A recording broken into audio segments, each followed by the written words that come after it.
శశికళకు jail శిక్షతో ఇప్పుడు మళ్లీ అందరి దృష్టి గవర్నర్ విద్యాసాగర్ రావుపై పడింది. ఇంతకాలం ఆయన వేచి చూసే ధోరణి అవలంబించారు. కోర్టు తీర్పు తర్వాత ఇప్పుడు గవర్నర్ ఏం చేస్తారు? పళనిస్వామికి అవకాశం ఇస్తారా, లేక పన్నీర్సెల్వంను బలం నిరూపించుకోమంటారా? అసలు గవర్నర్ ముందున్న ఆప్షన్స్ ఏంటి?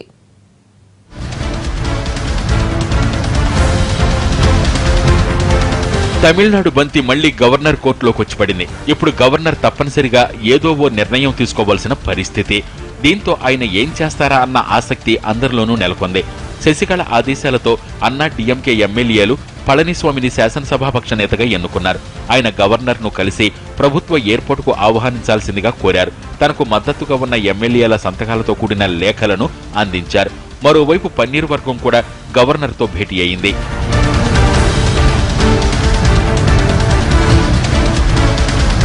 ఈపీఎస్, ఓపీఎస్ ఈ ఇద్దరిలో ఎవరికి అవకాశం ఇవ్వాలన్నది ఇప్పుడు గవర్నర్ చేతిలో ఉంది.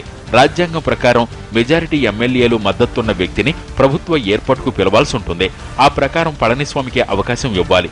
కానీ అదే పార్టీకి చెందిన ఆపద్ధర్మ ముఖ్యమంత్రి పన్నీర్ సెల్వం తనకే మద్దతు ఉందంటున్నారు. అవకాశం ఇస్తే బలం నిరూపించుకుంటానంటున్నారు.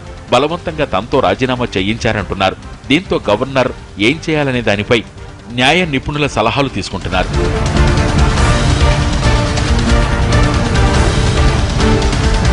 ప్రస్తుత పరిస్థితుల ప్రకారం గవర్నర్ సభలో బలం నిరూపించుకోమని రెండు వర్గాలను కోరే అవకాశం కనిపిస్తోంది. న్యాయ నిపుణులు కూడా ఆయనకి ఇదే సలహానిచ్చినట్లు తెలుస్తోంది. పన్నీర్ సెల్వం రాజీనామా విషయంలో ఏర్పడ్డ సంకట స్థితే ఇందుకు కారణం. నిజానికి ముఖ్యమంత్రి గవర్నర్ను వ్యక్తిగతంగా కలిసి రాజీనామాను సమర్పించాలి. కానీ పన్నీర్ సెల్వం ఫ్యాక్స్ లో పంపారు. ఆ తర్వాత బలవంతంగా రాజీనామా చేయాల్సి వచ్చిందన్నారు.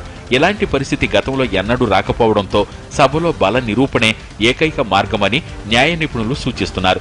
వారంలోగా ప్రత్యేక అసెంబ్లీ సమావేశాన్ని ఏర్పాటు చేసి బలం నిరూపించుకోవాలంటున్నారు. దీనిపై గవర్నర్ 1-2 రోజుల్లో తన నిర్ణయం తీసుకునే అవకాశం ఉంది.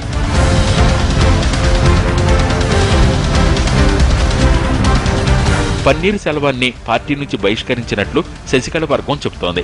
ఈ విషయాన్ని హైలైట్ చేస్తూ ఏ పార్టీ తరపున ఆయన బల నిరూపణకు వెళతారని ప్రశ్నిస్తున్నారు. అయితే అసలు షోకాజ్ నోటీస్ ఇవ్వకుండా తమను ఎలా సస్పెండ్ చేస్తారని పన్నీర్ వర్గం వాదిస్తోంది. దీంతో ఇదో కొత్త సమస్యగా మారే అవకాశాలు కనిపిస్తున్నాయి.